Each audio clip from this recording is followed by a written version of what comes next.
بسم اللہ الرحمن الرحیم۔ سلسلہ مطبوعات نمبر 12، عنوان امام شاہ عبدالعزیز رحمۃ اللہ علیہ، افکار و خدمات، از مولانا سید محمد میاں رحمۃ اللہ علیہ، ناشر شاہ ولی اللہ میڈیا فاؤنڈیشن، ملتان، پاکستان۔ حرف اول، دور حاضر میں دین کی بنیادی اجتماعی حقیقتوں کو مختلف زاویوں سے منظم انداز میں دھندلانے اور بالآخر مسخ کرنے کی کوششیں عروج پر ہیں، جس کے نتیجے میں معاشرے کی عمومی ذہنیت دین کی رسمیت کو ایک حقیقت کے طور پر تسلیم کر چکی ہے۔ اس نتیجے تک پہنچانے میں جن کئی ایک عوامل کا اپنا کردار ہے، ان میں علم دین کے حامل روایتی طبقہ کی ایک بڑی تعداد کا اجتماعی امور سے بیزاری کا رویہ بھی شامل ہے۔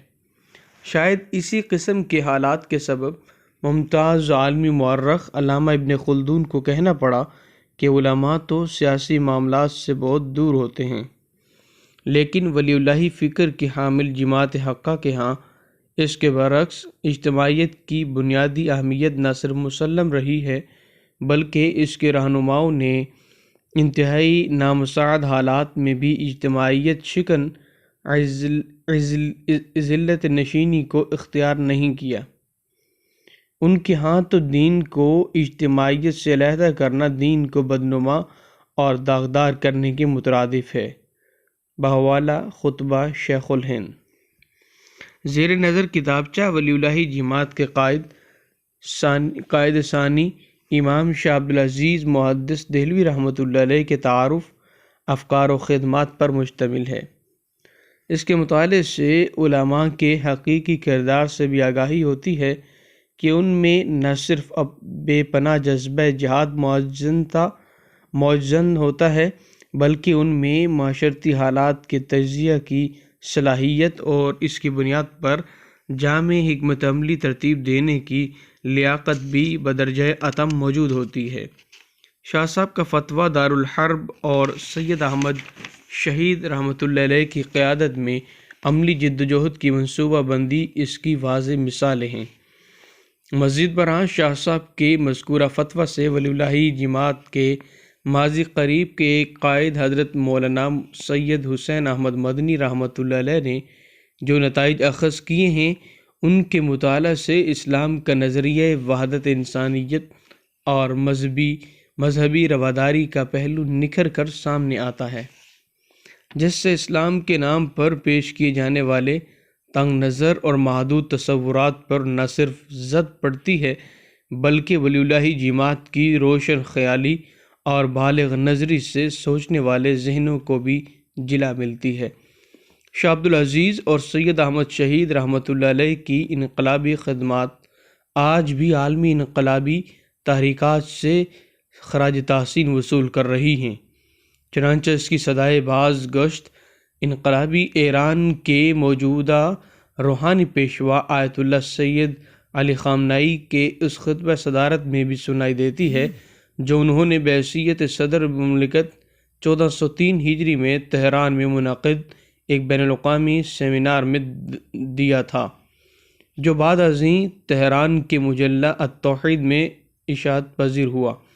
موصوف نے واضح طور پر شاہ عبدالعزیز اور سید احمد شہید کا نام لے کر انہیں اس خطہ میں جدوجہد آزادی کا پیشرو قرار دیا۔ چیئرمین۔ بسم اللہ الرحمن الرحیم۔ امام شاہ عبدالعزیز رحمۃ اللہ علیہ ایک تعارف۔ سیدنا حضرت امام شاہ ولی اللہ رحمۃ اللہ علیہ کی وفات کے بعد ان کے بڑے فرزند شاہ عبدالعزیز رحمۃ اللہ علیہ کو ان کا جانشین تسلیم کیا گیا۔ اس وقت شاہ عبدالعزیز رحمۃ اللہ علیہ کی عمر صرف 17 سال تھی۔ آپ 1159 ہجری میں پیدا ہوئے۔ اس جانشین نے جو خدمات سر انجام دیں وہ یقیناً تاریخ کی گراں قدر یادگار ہیں۔ ان عظیم الشان خدمات نے ثابت کر دیا کہ آپ کی جانشینی اہلیت و صلاحیت کی بنا پر ہی تھی، صاحبزادگی کی بنا پر یہ اعزاز سپرد نہیں کیا گیا تھا۔ یہی وجہ ہے کہ تعلیم و تربیت اور نشر و اشاعت کا سلسلہ اس قابل و فاضل جانشین کے دور میں یہاں تک ترقی کر گیا کہ پورے ہندوستان میں کوئی علمی حلقہ ایسا نہیں رہا جس کا تعلق اس علمی مرکز سے نہ ہو۔ فک و کل نظام ہمہ گیر انقلاب کا تصور، جو شاہ ولی اللہ رحمۃ اللہ علیہ کی وفات تک چند دماغوں کی مخصوص امانت تھی، شاہ عبدالعزیز رحمۃ اللہ علیہ کی وفات کے وقت ملک کا عام جذبہ بن چکا تھا۔ ہزاروں نوجوان اس کے لیے زندگیاں وقف کر چکے تھے اور اس کی صدائے بازگشت ہندوستان سے گزر کر ایشیا کے دور دراز ملکوں تک پہنچ چکی تھی۔ مقاصد تربیت۔ اس تربیت گاہ سے فیض پانے والوں کے حالات فارسی اور اردو کی کتابوں میں درج ہیں۔ ان حالات و سوانح کی شہادت یہ ہے کہ تربیت کے مقاصد یہ تھے: نمبر 1، حضرت شاہ ولی اللہ صاحب کے نظریات کو ذہن نشین کرنا۔ نمبر 2، خدا پرستی، خوف خدا اور پاک بازی کا سچا جذبہ پیدا کرنا۔ نمبر 3، ملوکیت اور شاہ پرستی کے جراثیم کو دماغوں سے نکالنا۔ نمبر 4، جذبہ فدائیت یعنی اعلیٰ نسب العین کے لیے قربان ہونے کا شوق پیدا کرنا۔ نمبر 5، خدمت خلق، بالخصوص نوع انسانی کی ہمدردی اور غمخواری اور خود تکلیف اٹھا کر دوسروں کو آرام پہنچانے کا عادی بنانا۔ نمبر 6، شاہانہ تکلفات ختم کرنا اور سادہ زندگی کا عادی بنانا۔ نمبر 7، فوجی اسپرٹ پیدا کرنا یعنی جفاکشی، محنت اور ہر قسم کے حالات برداشت کرنے کا عادی بنانا۔ نمبر 8، ایسی رسومات کو بند کرانا جو سوسائٹی کو پستی کی طرف لے جا رہی تھیں۔ نمبر 9، عیاشی کے اڈے ختم کرنا اور ایسے تمام جراثیم کی اصلاح کرنا جو سوسائٹی کو عیش پرست، آرام طلب اور پست ہمت بنا رہے تھے۔ نظام تربیت۔ امام شاہ عبدالعزیز رحمۃ اللہ علیہ نے تعلیم و تربیت کے 3 طریقے اپنائے۔ نمبر 1، تعلیم و تدریس۔ شاہ ولی اللہ رحمۃ اللہ علیہ نے اپنے والد کی وفات کے بعد مدرسہ رحیمیہ دلی میں، جس کی بنیاد شاہ عبد الرحیم رحمۃ اللہ علیہ ڈال گئے تھے، طلباء کو درس دینا شروع کیا۔ یہ مدرسہ اسی مقام پر تھا جہاں اب شاہ ولی اللہ اور ان کی اولاد کی قبریں ہیں، جو مہدیوں کے نام سے مشہور ہیں۔ نمبر 2، جب شاہ صاحب رحمۃ اللہ علیہ کے علمی کمال کا شہرہ بڑھا اور طلباء اطراف و اکناف دور دراز علاقوں سے آنے لگے اور مدرسہ رحیمیہ ان کے لیے ناکافی ثابت ہونے لگا، تو مغل حکمراں محمد شاہ نے ایک عالی شان مکان مدرسہ کو دیا۔ اب پرانا مدرسہ غیر آباد ہو گیا اور اس نئے مدرسہ نے یونیورسٹی کی حیثیت حاصل کر لی۔ اس کے استحکام کی حالت یہ تھی کہ 1857 عیسوی تک یہ اپنی حالت پر قائم رہا، مگر جنگ آزادی کے ہنگامہ میں یہ مدرسہ لٹ گیا، اس کے کڑی تختے تک اتار لیے گئے اور زمین ضبط ہو گئی۔ اس کی وسعت کا اندازہ اس سے ہو سکتا ہے کہ اب یہاں پورا محلہ آباد ہے، جو اب تک مدرسہ شاہ عبدالعزیز رحمۃ اللہ علیہ کے نام سے مشہور رہا۔ شاہ عبدالعزیز رحمۃ اللہ علیہ کے درس و تدریس میں جس کا حلقہ اتنا وسیع ہوا کہ پورے ہندوستان میں ایک عالم بھی ایسا نہیں رہا جس کا تعلق براہ راست یا بالواسطہ حضرت شاہ عبدالعزیز رحمۃ اللہ علیہ سے نہ ہو۔ امام عبدالعزیز رحمۃ اللہ علیہ سے تربیت پا کر ان کے داعی اطراف ہند میں پھیل گئے۔ نمبر 2، روحانی و اخلاقی تربیت، جس کے لیے صوفیہ کے طریقے استعمال کیے جاتے تھے، اور اس کا سب سے زیادہ ضروری اور نمایاں پہلو یہ تھا کہ جو کچھ بتایا جاتا ہے عملی طور پر اس کا عادی بنایا جائے۔ خود غرضی، نفس پرستی، اقتدار پسندی جیسی صفات سے دل پاک کیا جائے۔ صبر و ضبط، جفاکشی، محنت اور شفقت، اور ہر ایک مادی غرض سے بالا ہو کر مخلوق خدا کی خدمت اور اس کے لیے ہر قسم کی قربانی کا جذبہ پیدا کیا جائے۔ نہ صرف شاہ عبدالعزیز رحمۃ اللہ علیہ بلکہ آپ کا پورا گھرانہ اس تربیت میں کمال رکھتا تھا۔ انہیں انہی روحانی کمالات کا یہ کا ایک اثر یہ تھا کہ اس خاندان نے کبھی شاہی منصب یا شاہی جاگیر منظور نہیں کی۔ شاہ عبدالعزیز صاحب رحمۃ اللہ علیہ کے دادا شاہ عبدالرحیم صاحب رحمۃ اللہ علیہ سلطان عالمگیر کے زمانہ کے مشہور عالم تھے۔ بادشاہ نے آپ کو اس علماء کے بورڈ کا ممبر بنانا چاہا جو فقہ حنفی کے فتاوی مرتب کرنے کے لیے بنایا گیا تھا۔ آپ کی والدہ کی بھی خواہش ہوئی کہ اس بورڈ میں شریک ہو جائیں تو عزت و عظمت بھی حاصل ہو اور رات دن آٹے دال کی فکر سے بھی نجات ملے، مگر آپ نے بادشاہ کو صاف جواب دے دیا، ماں سے معذرت کر دی اور اسی نان جمی پر خدمت خلق کرتے ہوئے زندگی گزار دی۔ البتہ دینی تقاضا کے سبب وقتاً فوقتاً ان علماء کی رہنمائی اور اور مفید مشورے ضرور دیتے رہے جو بورڈ میں کام کرتے تھے۔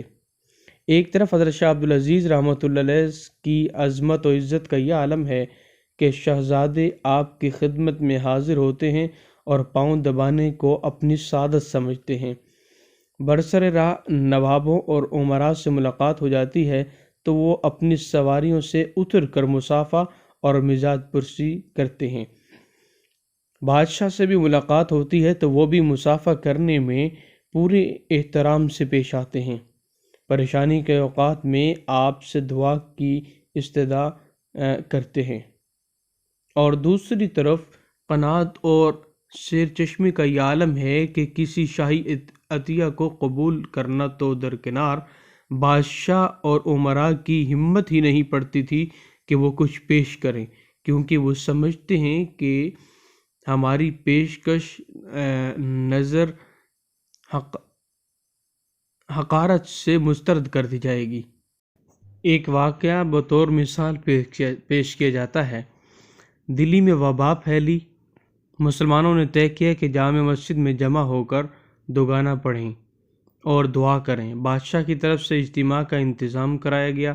حضرت شاہ عبدالعزیز صاحب رحمۃ اللہ علیہ کی خدمت میں بادشاہ کی طرف سے خاص ایلچی نے حاضر ہو کر اس اجتماع میں شرکت کی درخواست کی۔ 8 بجے کا وقت مقرر تھا۔ جب شاہ صاحب پہنچے اسی وقت بادشاہ کی سواری بھی پہنچی۔ جامع مسجد کے زینہ پر ملاقات ہوئی۔ بادشاہ نے بڑھ کر مصافحہ کیا اور معذرت کی کہ یہاں تشریف لانے میں جناب کو تکلیف ہوئی۔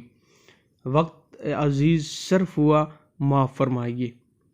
شاہ عبدالعزیز صاحب رحمۃ اللہ علیہ نے فرمایا کہ یہ سب کچھ خلق خدا کے نفع کے لیے ہوا، کوئی مذائقہ نہیں۔ اس کے بعد بادشاہ نے درخواست کی کہ چھوٹے بھائی مولانا رفیع الدین صاحب رحمۃ اللہ علیہ سے فرمائیے کہ وہ نماز پڑھائیں۔ شاہ صاحب نے فرمایا یہ منصب امام جامع مسجد کا ہے، ان سے فرمائیے وہی نماز پڑھائیں گے۔ نماز کے بعد دعا اور استغفار کا وقت آیا۔ بادشاہ نے اصرار کر کے کہ حضرت شاہ عبدالعزیز صاحب رحمۃ اللہ علیہ کو اپنے پاس بلایا۔ آپ مجبوراً بادشاہ کے قریب پہنچے، مگر دہلی کے ایک بزرگ شاہ غلام علی صاحب کو آگے بڑھا کر خود پیچھے ہٹ گئے۔ مختصر یہ کہ بادشاہ کی نظر میں یہ احترام تھا، مگر نہ بادشاہ کو یہ ہمت ہوتی تھی کہ کچھ پیش کریں اور نہ اس طرف یہ امکان تھا کہ شاہی پیشکش منظور کر سکیں جس کے حلال اور پاک ہونے میں شبہ تھا، اور جس سے یہ بھی خطرہ ہو سکتا تھا کہ آزادی رائے باقی نہ رہ سکے۔ آپ ایک دارالعلوم اور یونیورسٹی کے اعزازی پرنسپل اور صدر مدرس بھی تھے۔ دارالعلوم میں لنگر جاری رہتا، مگر گھر کے آدمی فاقہ کے خوگر تھے۔ ایک مرتبہ چند وقت کے فاقہ نے بچوں تک کو نڈھال کر دیا۔ ایک خادمہ نے کہیں اس کا تذکرہ کر دیا۔ آپ نے خادمہ کو علیحدہ کر دیا کہ ہمارے گھر کا راز فاش کرتی ہے۔ امیر الروایات۔ ایک دوست نے مطالعہ کے لیے کچھ کتابیں منگائیں۔ ان کی جلدیں بوسیدہ تھیں تو نئی جلدیں بندھوا دیں۔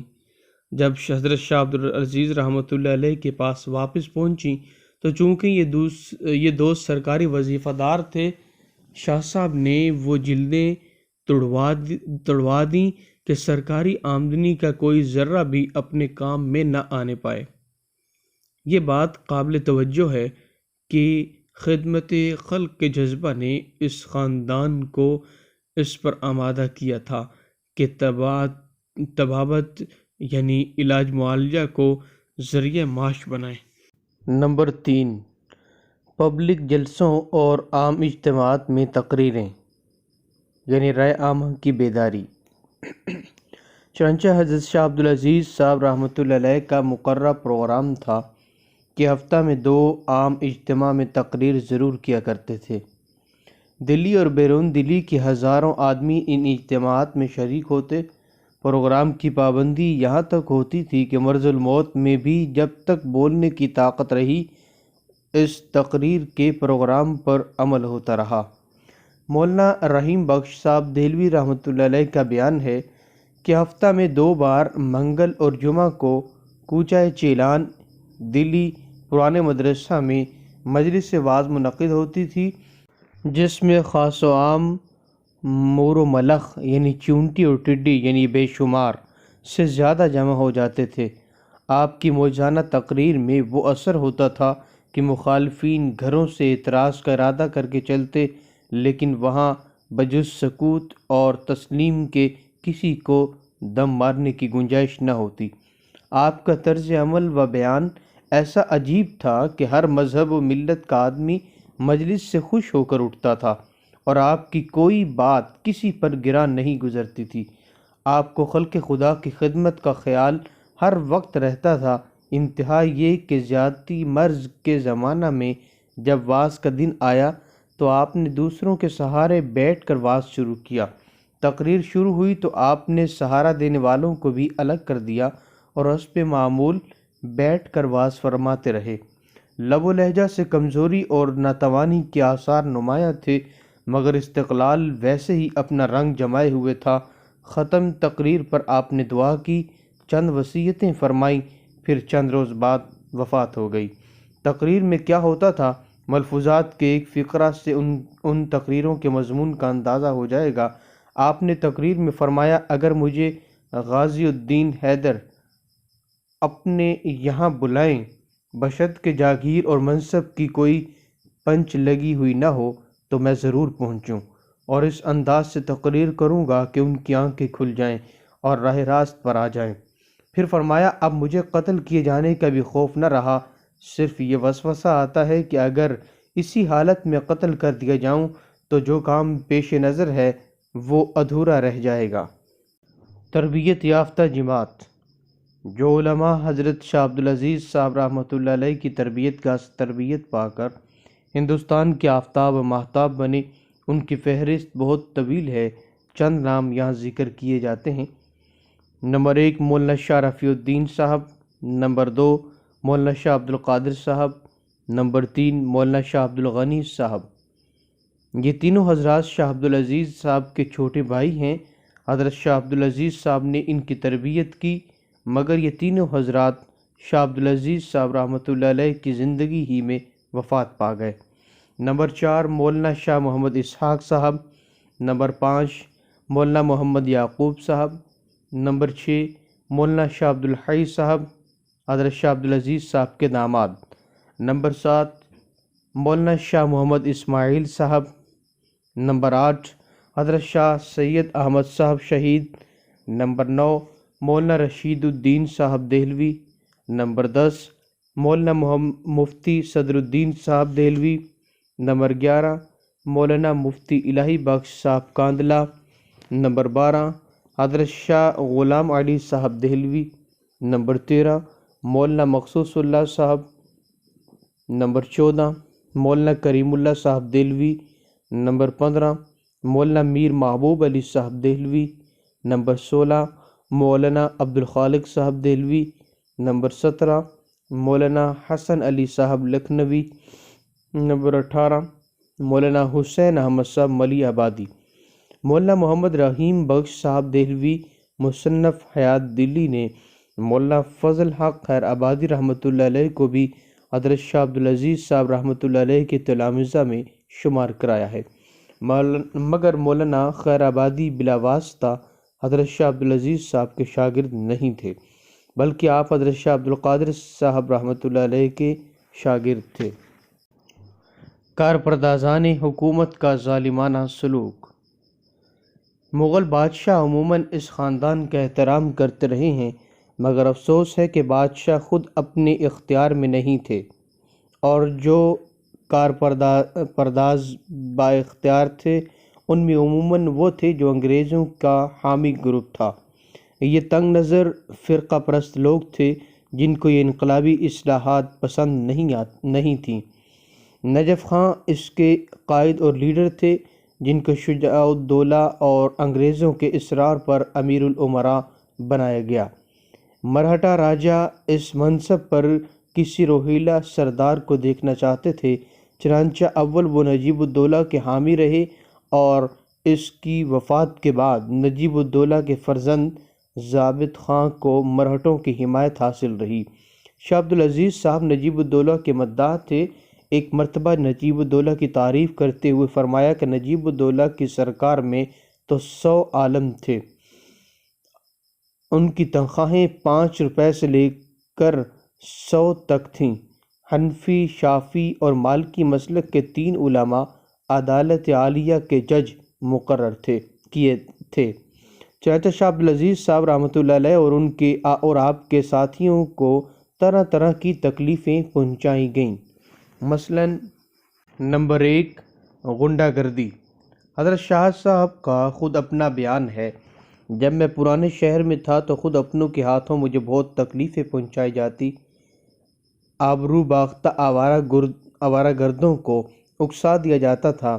وہ میرے مکان کے قریب چھت پر تعزیہ رکھ دیتے تھے اور تبرہ وغیرہ کی اظہارسائیہ حرکتوں سے ناطقہ بند کر دیتے تھے۔ رمضان شریف میں مسجد میں تراویح ہو رہی تھی، ایک بازاری عورت کو شراب پلا کر وہاں پہنچا دیا گیا، جو گا رہی تھی اور غنڈوں کا ہجوم ڈھول بجا رہا تھا اور طرح طرح کی آوازیں کس رہا تھا۔ ان غنڈوں کو اگر جواب دیا جاتا تو بلوا کی نوبت آتی، جو مقاصد تحریک کے لیے خطرناک تھا۔ نمبر 2، ضبطی جائیداد۔ غنڈہ گردی سے کامیابی نہ ہوئی تو حضرت شاہ صاحب کا مکان ضبط کر لیا گیا اور ان کو دلی سے نکال دیا گیا۔ حضرت شاہ فخر الدین صاحب نے اس وقت خاص طور پر امداد فرمائی اور آپ کے قیام کا انتظام کیا، اور پھر اپنے تعلقات کو کام میں لا کر بادشاہ کے ذریعہ حویلی واپس دلوائی اور باعزاز و اکرام اس جگہ پہنچایا۔ نمبر 3، شہر بدری۔ یہ قصہ رفع دفع ہوا تو کوئی نیا قضیہ کھڑا کیا گیا اور آپ کو ماں اہل و عیال شہر بدر کیا گیا۔ اس مرتبہ حضرت شاہ فخر الدین صاحب کے تعلقات بھی کام نہ آ سکے، چنانچہ شاہ عبدالعزیز صاحب اور آپ کے بھائیوں کو شاہدرہ تک متعلقین پیدل جانا پڑا۔ شاہدرہ سے حضرت شاہ فخر الدین صاحب نے متعلقین کے لیے سواری کا انتظام کرا دیا۔ بسا اوقات وزراء اور امراء کی بدسلوکی کی داد رسی انگریز ریزیڈنٹ کر دیا کرتے تھے، مگر بدقسمتی سے ریزیڈنٹ خود شاہ صاحب کے مخالف تھا۔ نمبر 4، قتل کرنے کی سازش۔ صرف اسی پر قناعت نہیں کی گئی بلکہ 2 مرتبہ آپ کو زہر بھی دیا گیا۔ خدا کے فضل و کرم سے زہر ناکام رہا، مگر جسمانی صحت پر اس کا برا اثر پڑا۔ یہ بھی روایت ہے کہ آپ کے بدن پر چھپکلی کا اپٹن مل دیا گیا تھا، جس سے برس ہو گیا تھا۔ بہرحال ان تمام سزاؤں کے نتیجہ میں بتایا جاتا ہے کہ بینائی جاتی رہی، برس ہو گیا، خون میں حدت ہو گئی اور مختلف امراض پیدا ہو گئے۔ 18ویں صدی عیسوی کا خاتمہ۔ 18ویں صدی کی شام کو ہندوستانی عظمت کا آفتاب غروب ہو رہا تھا۔ غلامی کی سب تاریک تیزی سے پورے ملک پر چھا رہی تھی۔ انگریزی اقتدار کی صبح صادق نمودار ہو رہی تھی۔ اب آزادی وطن کی سونی بزم میں صرف مرہٹا اقتدار کی ایک ٹمٹماتی شمع باقی تھی۔ لال قلعہ میں جو کچھ اجالا تھا وہ اسی کا عکس تھا۔ ایک چراغ شمال مغربی علاقہ میں بھگ رہا تھا۔ راجہ رنجیت سنگھ کا عروج تھا۔ مسلمانوں کی تمام قابل ذکر طاقتیں ختم ہو چکی تھی، جو ختم نہیں ہوئی تھی مفلوج ہو کر انگریزی اقتدار کے سامنے سر جھکا چکی تھیں۔ 1800 کے آخر میں لارڈ لیک انگریزی فوجوں کو لے کر دلی کی طرف بڑھا۔ سندھیا کی فوجیں شاہی اقتدار کی محافظ تھیں، وہ سینہ سپر ہوئیں، مگر انگریز کی فوجی طاقت مراٹھوں کی طاقت ایسار سے بہت زیادہ بڑھی ہوئی تھی۔ مجبوراً شکست خوردہ دلی نے انگریزوں کا استقبال کیا۔ لارڈ لیک نے دلی پر تسلط کر کے شاہ عالم سے ایک نیا معاہدہ کیا۔ سندھیا پیچھے ہٹا تو بلکر اور امیر علی خان آگے بڑھے، مگر دلی کے محاذ پر ان کو بھی شکست ہوئی، تو سکھوں کی بہادری کا صدقہ لینے کے لیے پنجاب پہنچے۔ یہاں ان کو کچھ مالی امداد تو مل سکی، مگر فوجی امداد کے لیے کوئی سکھ سردار تیار نہیں ہوا۔ بڑی امید مہاراجہ رنجیت سنگھ سے تھی، اس نے بھی صاف انکار کر دیا۔ اب مجبوراً ان کو انگریزوں کے سامنے ہتھیار ڈالنے پڑے، مگر انگریزوں کے خلاف غم و غصہ کی جو آگ ان کے سینوں میں بھڑک رہی تھی وہ اب بھی کم نہیں ہوئی تھی۔ لیکن بدقسمتی یہ تھی کہ پورے ہندوستان میں کوئی نہیں تھا جو ان کی ہم نوائی کرتا۔ صرف ایک راجہ اور ایک فقیر ان کا ہم نوا تھا، راجہ مادھوجی سندھیا اور فقیر شاہ عبدالعزیز۔ ہلکر اور سندھیا کی باہمی رقابت و عداوت تاریخ کا مشہور افسانہ ہے۔ اس رقابت نے ان کو آج تک الگ الگ رکھا تھا، لیکن انگریزوں کی مخالفت ایک مشترکہ مقصد تھا جس نے ان تینوں کو متحد کر دیا۔ گویا 18ویں صدی کے اختتام پر قومی کانگریس وجود میں آ گئی، یعنی امیر علی خان، ہلکر اور سندھیا کو انگریزی اقتدار کی نوعیت اور آزادی وطن کے متعلق ایک پیچیدہ سوال۔ 1765 میں جبکہ پٹنہ اور بکسر کی جنگ میں شجاع الدولہ اور شاہ عالم کو شکست ہو چکی تھی، تو فوراً ہی دلی پر قبضہ کر لینا بھی مشکل نہیں تھا، کیونکہ انگریزوں کی فوجی طاقت اتنی ترقی کر چکی تھی کہ وہ آسانی سے یہ پروگرام کامیاب کر سکتے تھے۔ مگر انگریزوں کی پالیسی یہ تھی کہ مرنے والوں کو اپنی موت مرنے دیا جائے، اس کو گولی کا نشانہ بنا کر بلا ضرورت کارتوس خراب نہ کیا جائے۔ چنانچہ انگریز مدبرین اور زہریلے نسخے تو استعمال کرتے رہے جو مرض کو مہلک بنا کر موت کو یقینی کر دیں، مگر ان کے روادار نہیں ہوئے کہ فوجی قوت کے ذریعے 1 سال بعد مرنے والے کو آج ہی ختم کر دیں۔ ان کے تجارتی مقاصد کا تقاضا بھی یہی تھا کہ زراندوزی اور ملک گیری کے وہ راستے نہ اختیار کریں جن سے عوام میں بددلی پیدا ہو۔ جب 1803 میں دلی پر قبضہ کیا تو یہاں بھی اس سوچی سمجھی اور طے شدہ پالیسی سے کام لیا گیا، یعنی بادشاہ کو معزول کرنے اور شاہی تخت و تاج چھیننے کی بجائے بادشاہت کا وہ نمونہ پیش کرنے کی کوشش کی گئی جو انگلستان کی آزاد پارلیمنٹ خود اپنے بادشاہ کے لیے طے کر چکی تھی، اور جس پر خود انگریز کے وطن میں سال ہر سال سے عمل ہو رہا تھا، یعنی بادشاہ کو تاج و تخت کے ساتھ باقی رکھتے ہوئے صرف اختیارات ایسٹ انڈیا کمپنی کے لیے تسلیم کرا لیے گئے، اور اس کی تعبیر یہ کی گئی کہ خلق خدا کی، ملک بادشاہ سلامت کا اور حکم کمپنی بہادر کا۔ غور فرمائیے کس قدر نازک پوزیشن ہے۔ خدا کی خدائی اور اس کی قدرت کاملہ تسلیم کر کے مذہب کا دامن بھی دونوں ہاتھوں سے تھام لیا گیا ہے۔ مغل بادشاہ کی بادشاہت اور آل تیمور کی عظمت بھی محفوظ کر دی گئی ہے۔ صرف کاروبار حکومت جو ہندو یا مسلمان امراء اور وزراء کے حوالے ہوا کرتا تھا، اب ایسٹ انڈیا کمپنی کے حوالے کر دیا گیا ہے۔ تہذیب اور کلچر کے لحاظ سے نہ صرف یہ کہ ان کی حفاظت کا وعدہ کیا گیا ہے، بلکہ ہندوؤں کے سماجی معاملات، پنڈتوں کے اور مسلمانوں کے معاشرتی معاملات قاضیوں کے سپرد کر کے ان کو کلچرل اٹانومی یعنی تہذیبی خود مختاری بھی دے دی گئی ہے۔ عوام اس زمانہ کے خواص بھی اس فرق کو نہیں سمجھ سکتے تھے جو سابق امراء اور وزراء کے اختیارات یا انگلستان کی پارلیمنٹ اور کابینہ اور ہندوستان کے بورڈ آف ڈائریکٹرز کے درمیان تھا۔ ان کی نظر مذہب پر، تہذیب پر اور بادشاہ پر تھی۔ یہ سب محفوظ تھے، لہٰذا ایک نہایت ہی نازک سوال تھا کہ موجودہ حالت کو آزادی کہا جائے یا غلامی۔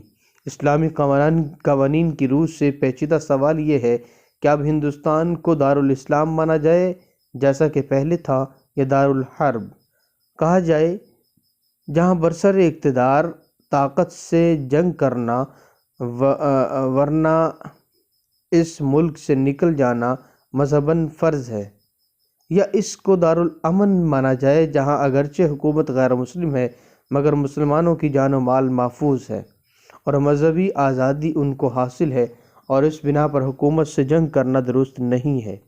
بہرحال ایک نہایت ہی پیچیدہ سوال تھا جو 19ویں صدی عیسوی کے شروع ہوتے ہی سیاسی مفکرین اور علماء کرام کے سامنے آیا۔ اس سوال کے جواب میں اختلاف رائے ہو سکتا تھا۔ انگریز جیسی شاطر اور ڈپلومیٹک قوم کے لیے نہایت آسان تھا کہ اس اختلاف سے فائدہ اٹھا کر لوگوں کو گمراہ کرے، چنانچہ اس نے ایسا ہی کیا اور کامیاب ہوئی، مگر حضرت شاہ ولی اللہ صاحب رحمۃ اللہ علیہ کی سیاسی درسگاہ کے تربیت یافتہ پختہ کار ایسے شعبدوں سے مسحور ہونے والے نہیں تھے۔ چنانچہ اس پارٹی کے رہنما سیدنا حضرت شاہ عبدالعزیز صاحب قدس اللہ سرہ العزیز نے فتویٰ صادر فرمایا۔ حضرت شاہ عبدالعزیز صاحب رحمۃ اللہ علیہ کا تجزیاتی فتویٰ۔ ایک سوال کا جواب دیتے ہوئے حضرت مولانا شاہ عبدالعزیز صاحب رحمۃ اللہ علیہ نے جو فتویٰ فارسی زبان میں صادر فرمایا اس کا ترجمہ یہ ہے: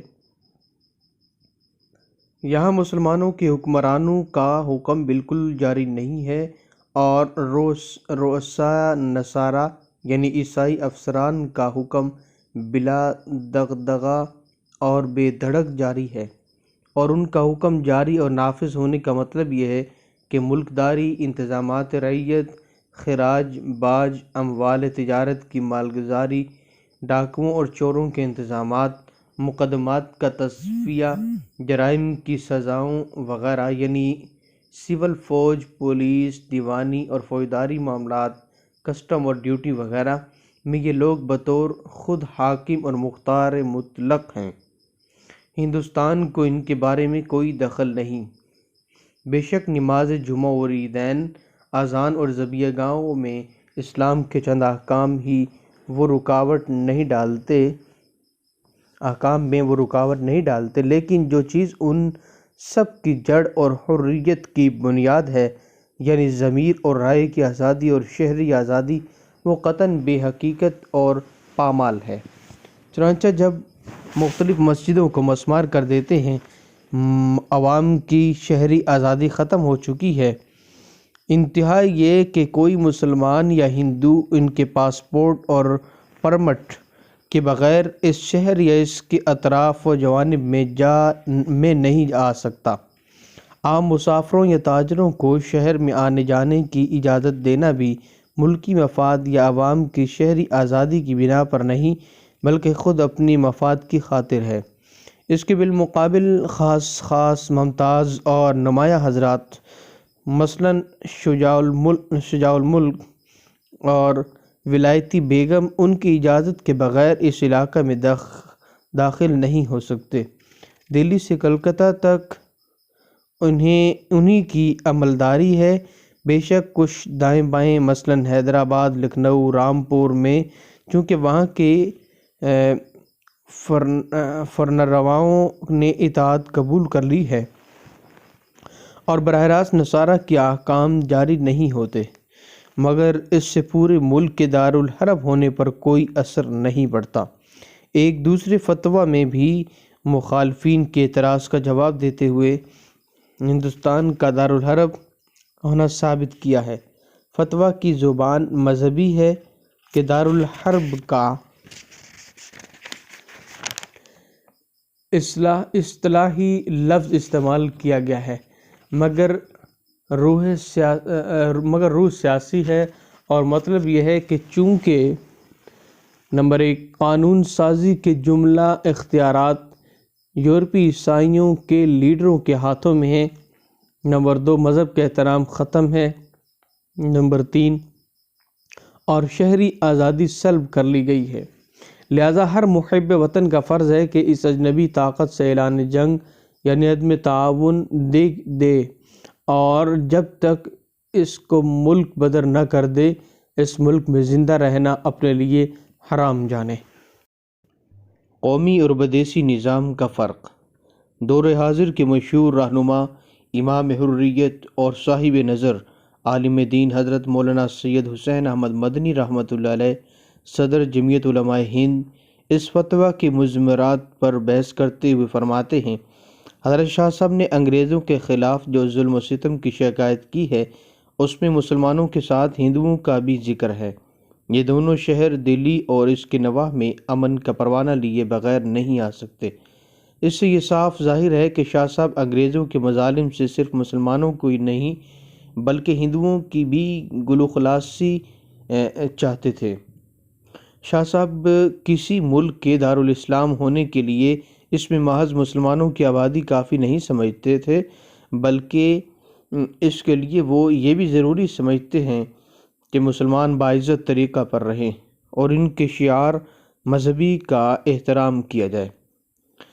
اس سے یہ ثابت ہوا کہ اگر کسی ملک میں سیاسی اقتدار اعلیٰ کسی غیر مسلم جماعت کے ہاتھ میں ہو لیکن مسلمان بھی بہرحال اس اقتدار میں شریک ہوں اور ان کے مذہبی و دینی شعائر کا احترام کیا جاتا ہو، وہ ملک حضرت شاہ صاحب کے نزدیک بے شبہ دارالاسلام ہوگا، اور از روئے شرع مسلمانوں کا فرض ہوگا کہ وہ اس ملک کو اپنا ملک سمجھ کر اس کے لیے ہر نوع کی خیر خواہی اور خیر اندیشی کا معاملہ کریں۔ اس موقع پر یہ بھی حقیقت نظر انداز نہ ہونی چاہیے کہ 26 اپریل 1782 عیسوی کو مرزا نجف خان کا انتقال ہوا۔ اس کے مرنے کے بعد 2 شخص ان کے منصب کی وراثت کے لیے کھڑے ہوئے۔ نمبر 1 افراسیاب، جس کو مرزا نجف علی خان اور اس کی بہن نے پالا تھا۔ نمبر 2 مرزا شفیع، جو نجف علی خان کا رشتہ دار تھا۔ کافی ہنگامہ بازی کے بعد مرزا محمد شفیع نے امیر الامرائی کا عہدہ سنبھالا۔ چند روز بعد اس کو محمد بیگ نامی ایک سردار نے، جو اس ہنگامہ بازی کا ہیرو تھا، قتل کر دیا۔ اب افراسیاب خان امیر الامراء ہوا۔ چند روز بعد مرزا محمد کے بھائی زین العابدین نے افراسیاب کو بھی قتل کر دیا۔ اس کمینہ خانہ جنگی سے بادشاہ اس قدر تنگ ہو چکا تھا کہ اس نے آس پاس کے تمام امراء کو نظر انداز کر کے مرہٹوں کی طرف دست تعاون بڑھایا، جس کو مرہٹوں نے خوش آمدید کہا۔ چنانچہ مرہٹوں کا پیشوا امیر الامراء اور مادھوجی سندھیا نائب امیر قرار پایا۔ یوں 1782 عیسوی کے بعد سے تقریباً 20 سال سے اقتدار مرہٹوں کے ہاتھ میں تھا۔ اب پیشوا کو عہدہ امیر الامرائی سپرد ہوا اور مادھوجی سندھیا نائب امیر الامراء قرار پایا۔ 65,000 روپیہ ماہانہ بادشاہ کا نذرانہ مقرر ہوا۔ 22 اور جس طرح آج یہ اعلان ہو رہا تھا کہ حکم کمپنی بہادر کا 20 سال پہلے سے دنیا دیکھ رہی تھی کہ جو کچھ حکم تھا وہ پیشوا یا سندھیا کا تھا، یعنی پایا تخت اور اس کے گرد نواح میں ایک غیر مسلم طاقت یعنی مرہٹوں کا تسلط تھا۔ شاہ عبدالعزیز اور ان کی پوری پارٹی دلی میں موجود تھی، ان کے سامنے یہ سب کچھ ہو رہا تھا۔ ان کے منہ میں زبان تھی اور ہاتھ میں قلم تھا، چنانچہ جن باتوں میں وہ مرہٹوں کے نظام حکومت سے ناراض تھے ان پر سخت سے سخت تنقید کی تھی۔ آج بھی وہ عربی اور فارسی کے اشعار موجود ہیں جن میں مرہٹوں پر گہری تنقید ہے، لیکن بائیں ہمہ 20 سالوں میں نہ وطن عزیز کو دارالحرب قرار دیا اور نہ ہندوستانیوں کے لیے آزادی ورنہ ترک وطن کا فتویٰ صادر کیا، بلکہ اس کے برعکس مسلمانوں کا جنگجو طبقہ جو شاہ عبدالعزیز صاحب سے گہری عقیدت رکھتا تھا، یعنی روہیلا پٹھان، ان کے تعلقات مرہٹوں سے اور زیادہ مضبوط ہو گئے۔ یہ بھی فراموش نہ ہونا چاہیے کہ حضرت شاہ عبدالعزیز صاحب کو اذیتیں پہنچانے کی جو روایتیں نقل کی جاتی ہیں، ان میں جن کا نام لیا جاتا ہے وہ نجف علی خان ہے، جو انگریزوں کا پرانا وظیفہ خوار اور ان کا لایا ہوا وزیر تھا۔ فتویٰ کے اثرات: عام مسلمان جو انگریزوں کے تیز رفتار اقتدار سے حیرت میں رہ گئے تھے اور اپنے اندر ایسی صلاحیت نہیں رکھتے تھے کہ مذہب کی روشنی میں فیصلہ کر سکیں کہ اس اقتدار کے مقابلہ میں ان کا طرز عمل کیا ہو، ان کے لیے ایک راستہ کھل گیا، جس کا فوری اثر یہ ہوا کہ باہمت جنگجو طبقہ جا بجا اس طاقت سے وابستہ ہو گیا جو اس وقت انگریزوں سے برسر پیکار تھی۔ یہ طاقت اس وقت صرف مرہٹوں کی تھی، چنانچہ اس دور میں مسلمانوں اور مرہٹوں کی پرانی جنگ ختم ہو گئی، اور صرف اتنا ہی نہیں ہوا کہ مرہٹا علاقوں کے مسلمان مرہٹوں کی فوج میں شامل ہو کر آخر تک انگریزوں سے لڑتے رہے، بلکہ شمالی ہند کے بھی بہت سے مسلمان ان علاقوں میں پہنچے اور مرہٹوں کے ساتھ انگریزوں سے جنگ میں شریک ہو گئے۔ خود حضرت شاہ عبدالعزیز صاحب نے اپنے خاص معتقد اور مرید سید احمد صاحب کو امیر علی خان اسمبلی کے پاس بھیجا، جو جسونت راؤ ہلکر کے ساتھ ایک عرصہ سے انگریز طاقت پر شب خون مار رہے تھے۔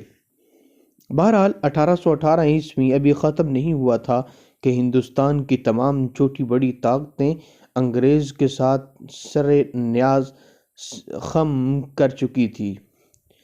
انگریزی اقتدار کا جھنڈا درہ خیبر سے راس کماری تک اور ممبئی سے لے کر آسام اور برما کے سواحل تک لہرانے لگا تھا۔ اب کوئی نہیں تھا کہ انگریزی اقتدار کے سامنے گردن ٹیڑھی کر سکے۔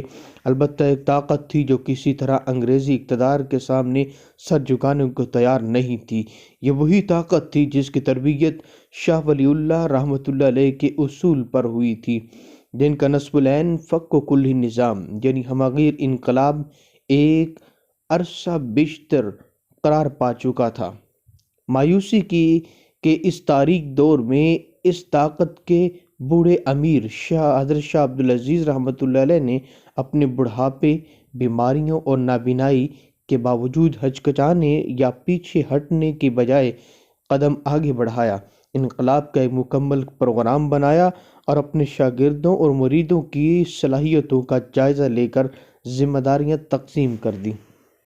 انقلابی پروگرام کی ذمہ داریاں اور تقسیم کار: نمبر 1، پہلا حضرت سید احمد صاحب کے زیر قیادت گروپ بنایا گیا۔ مولانا عبدالحی صاحب اور مولانا اسماعیل صاحب اس گروپ کے اہم ترین رکن اور سید صاحب کے مشیر خاص قرار دیے گئے۔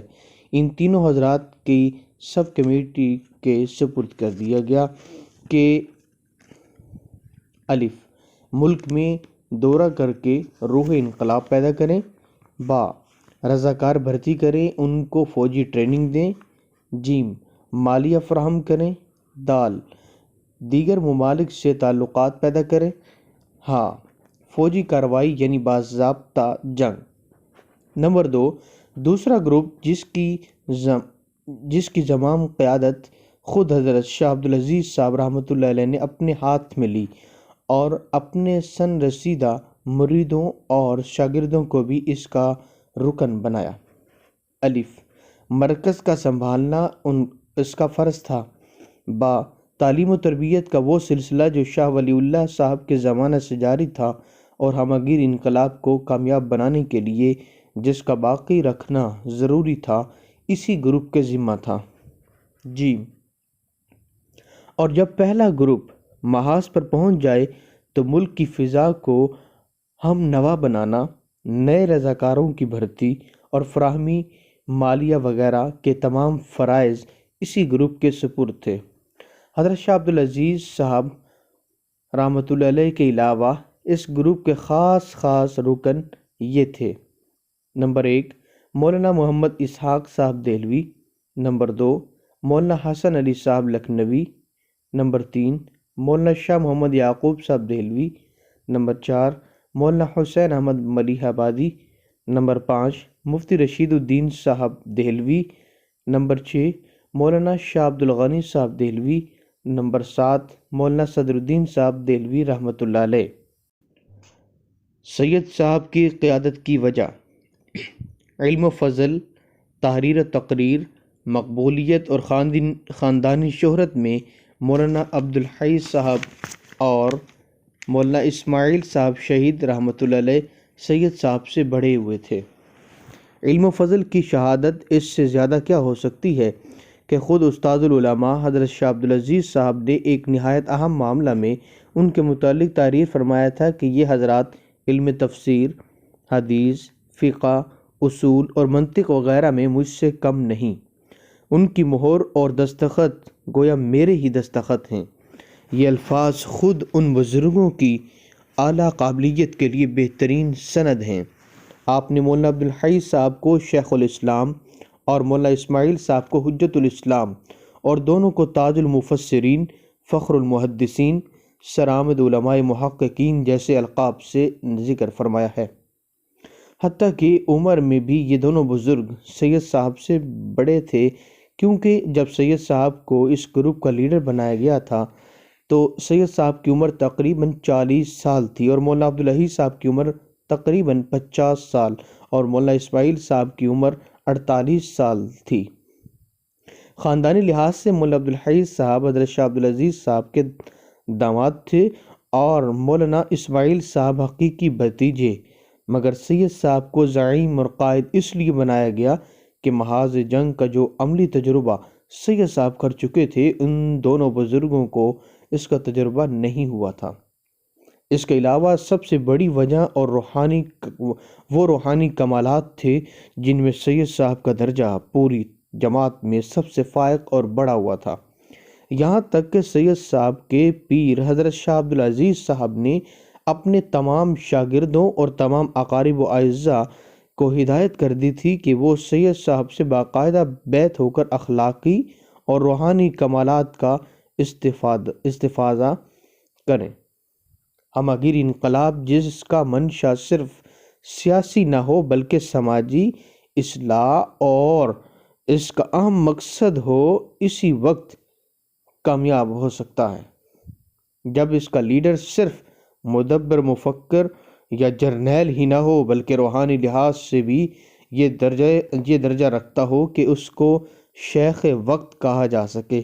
سید صاحب کے یہی روحانی اور اخلاقی کمالات تھے جنہوں نے بڑے بڑے اہل علم کو یہاں تک گرویدہ بنا دیا تھا کہ بقول ڈبلیو ہنٹر، ان کے مرید ان کی روحانی فضیلت کو تسلیم کرتے ہوئے ان کی ادنا سے ادنا کام کو بخوبی سر انجام دیتے تھے، اور صاحب جاہ علماء مولانا عبدالحی صاحب، مولانا محمد اسماعیل صاحب، مولانا عنایت علی و مولانا ولایت علی رحمۃ اللہ علیہ وغیرہ عام خدمتگاروں کی طرح ان کی پالکی کے ساتھ ننگے پاؤں دوڑنا اپنے لیے فخر سمجھتے تھے۔ حرکت عمل: ایک طرف عوام کے وہ جذبات تھے جن کو احساس شکست برانگیختہ کر رہا تھا، مگر بے رحم اجنبی اقتدار کی فوجی قوت ان کو دبائے ہوئے تھی، اور دوسری جانب خاندان ولی اللہ کی تربیت گاہ کے وہ اثرات تھے جنہوں نے منتشر طور پر ہمہ گیر انقلاب کے بیچ بہت سے دماغوں میں بو دیے تھے۔ ان جذبات و احساسات کے ساتھ جب لوگوں کو اس پارٹی کی تشکیل کا علم ہوا تو جگہ جگہ سے دعوت نامے پہنچنے لگے، چنانچہ دوروں کا پروگرام بنایا گیا اور آئندہ 7 سال میں اس گروپ نے ملک اور بیرون ملک کے 3 دورے کیے۔ حضرت مولانا عبید اللہ سندھی رحمۃ اللہ علیہ تحریر فرماتے ہیں، امام عبدالعزیز صاحب رحمۃ اللہ علیہ نے سید احمد شہید کے بورڈ کو پہلی دفعہ 1231 ہجری میں بیعت طریقت کے لیے اور دوسری دفعہ بیعت جہاد لینے کے لیے دورے پر بھیجا۔ اس کے بعد سارے سمیت حج پر جانے کا حکم دیا۔ تاکہ ان کی تنظیمی قوت کا تجربہ ہو جائے۔ جب قافلہ 1239 ہجری میں واپس آیا تو امام عبدالعزیز رحمۃ اللہ علیہ فوت ہو چکے تھے۔ خدا سے تعلق، قربانی اور ایثار، ہمدردی، باہمی تعاون، ضبط و تحمل، حق پسندی اور فداکاری اس جماعت کا سرمایہ تھا۔ حضرت شاہ عبدالعزیز رحمۃ اللہ علیہ صاحب کی وفات۔ سید احمد صاحب کا قافلہ سفر حج سے واپس ہو کر ابھی دلی نہیں پہنچا تھا کہ یہ بوڑھا رہنما، جس نے ملک و ملت کی خدمت میں مسلسل 63 سال صرف کیے تھے اور جس کے اشاروں پر سید احمد صاحب کی خدائی فوج نے مشرق اور مغرب کے ڈانڈے ملا دیے تھے، 7 شوال 1239 ہجری بمطابق 6 مئی 1824 عیسوی کی صبح کو اس تلونی مزاج دنیا سے رخصت ہو گیا۔ اس کی پاک باز زندگی اور مخلصانہ خدمات نے لوگوں میں وہ گرویدگی پیدا کر دی تھی کہ جنازہ کی نماز جو ایک مرتبہ پڑھی جاتی ہے، اس شہنشاہ علم و عمل کے جنازہ پر 55 مرتبہ پڑھی گئی۔ 26 آپ نے تاکید فرما دی تھی کہ آپ کی وفات کی خبر بادشاہ کو نہ دی جائے، کیونکہ آپ نہیں چاہتے تھے کہ بادشاہ آپ کے جنازے میں شرکت کرے۔ یہ وصیت اور یہ تاکید اس وجہ سے نہیں تھی کہ بادشاہ کی ذات سے آپ کو نفرت تھی۔ نجف علی خان اگرچہ آپ کا مخالف تھا، مگر اس کے بعد نجیب الدولہ کے دور میں حالت بدل چکی تھی۔ خود نجیب خان اور اسی طرح دوسرے امراء کی حالت یہ تھی کہ کہیں آپ کو دیکھ لیتے تھے تو اپنی سواری سے اتر کر قدم بوس ہو جاتے۔ ایک مرتبہ بادشاہ سے جامع مسجد کی سیڑھیوں پر ملاقات ہوئی گئی تو بادشاہ نے آپ سے آگے تشریف لے چلنے کی درخواست کی۔ یہ واقعہ ہے کہ بادشاہ آپ کا احترام کیا کرتا تھا اور آپ بھی بادشاہ کے ساتھ حسن اخلاق سے پیش آتے تھے، بلکہ اس وصیت کا اصل سبب وہ تنفر تھا جو خدا پرست مومن کو ملوکیت اور ملوکانہ شان و شوکت سے ہونا چاہیے اور جو ہمگیر انقلاب کا ایک جز تھا۔ 3 عفت مآب صاحبزادیوں کے علاوہ آپ کی اولاد نہ تھی۔ صاحبزادیاں بھی صاحب اولاد ہو کر آپ کی حیات میں ہی وفات پا گئیں۔ سب سے بڑی صاحبزادی مولانا رفیع الدین صاحب کے فرزند مولانا عیسیٰ سے منسوب ہوئی تھیں۔ منجلی صاحبزادی شیخ محمد افضل صاحب سے منسوب ہوئی تھی، جن سے مولانا محمد اسحاق صاحب اور ان کے چھوٹے بھائی مولانا محمد یعقوب صاحب پیدا ہوئے۔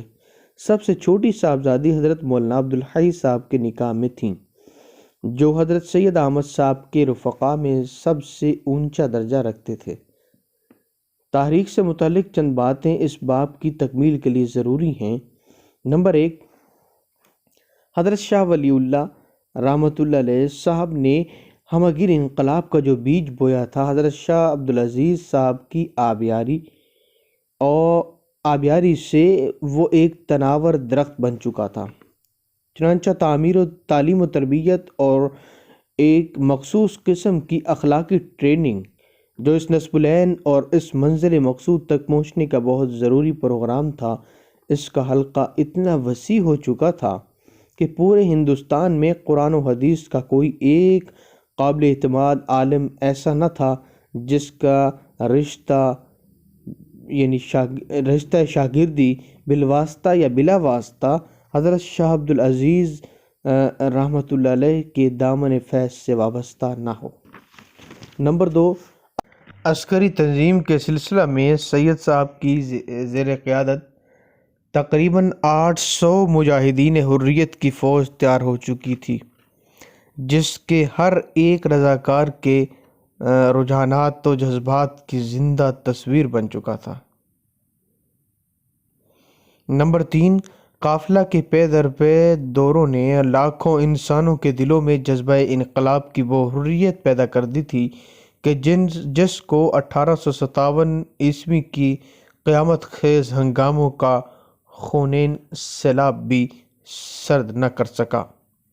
نمبر 4، اقتصادی سلسلہ میں شاہ ولی اللہ صاحب کا بنیادی اصول یہ ہے کہ معیار معیشت مساویانہ ہو۔ حضرت شاہ عبدالعزیز صاحب اس اصول کے یہاں تک پابند تھے کہ ساری عمر گاڑھے اور دھوتر کپڑے پہنے اور مرنے کے وقت وصیت کر دی کہ ان کا کفن بھی اسی کپڑے کا ہو جو وہ اپنی زندگی میں پہنا کرتے تھے۔ جانشین اور تقسیم کار۔ مولانا شاہ محمد اسحاق صاحب رحمۃ اللہ علیہ، حضرت شاہ عبدالعزیز رحمۃ اللہ علیہ صاحب کی زندگی ہی میں اس گروپ کے سربراہ کار اور انچارج کی حیثیت سے خدمات انجام دے رہے تھے، جو تعلیم و تربیت اور مرکزی تنظیم کا ذمہ دار تھا۔ حضرت شاہ صاحب بھی آپ پر وہی اعتماد کرتے تھے جو صحیح جانشین پر کیا جاتا ہے۔ مولانا عبید اللہ سندھی صاحب رحمۃ اللہ علیہ فرماتے ہیں کہ مولانا محمد اسحاق صاحب کو ہر معاملہ میں اپنے ساتھ شریک رکھ کر شاہ عبدالعزیز صاحب رحمۃ اللہ علیہ نے لوگوں کو سمجھایا کہ ان کا حکم میرا حکم ہے۔ لہذا حضرت شاہ عبدالعزیز صاحب کی وفات کے بعد حضرت شاہ اسحاق صاحب جانشین قرار دیے گئے۔ مولانا عبید اللہ سندھی صاحب کا ارشاد ہے کہ جب 1239 ہجری میں امام عبدالعزیز صاحب فوت ہوئے تو آپ نے اپنا مدرسہ مولانا محمد اسحاق صاحب کے سپرد کر دیا، جو حزب ولی اللہ کی امامت کا عرفی دستور تھا۔ سید احمد صاحب شہید کا قافلہ حج سے واپس آیا تو انہوں نے امام عبدالعزیز صاحب کے بعد اس امامت کو تسلیم کر لیا۔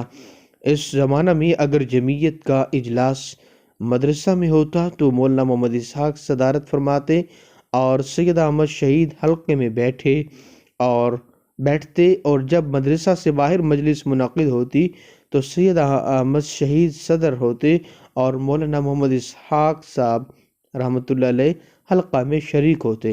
اس لیے حزب اللہ کی اساسی مصلحت کی حفاظت اور رجال و اموال جمع کرنے کے لیے دعات یعنی داعیوں کا سلسلہ امام عبدالعزیز صاحب رحمۃ اللہ علیہ کے مدرسہ سے متعلق رہا اور عسکری و سیاسی سرداری سید احمد شہید رحمۃ اللہ علیہ کی جماعت سے وابستہ رہی۔ دوسرا گروپ جس کو فوجی خدمات اور خواجہ امور سپرد تھے، وہ بدستور حضرت سید احمد صاحب شہید رحمۃ اللہ علیہ کی زیر قیادت اپنے فرائض سر انجام دیتا رہا، بلکہ اپنے قائد اعظم کی وفات کے بعد پہلے سے زیادہ چست ہو گیا۔ اللہ تعالیٰ ان اپنی پاک مزاج محبت کرنے والوں پر رحم کرے۔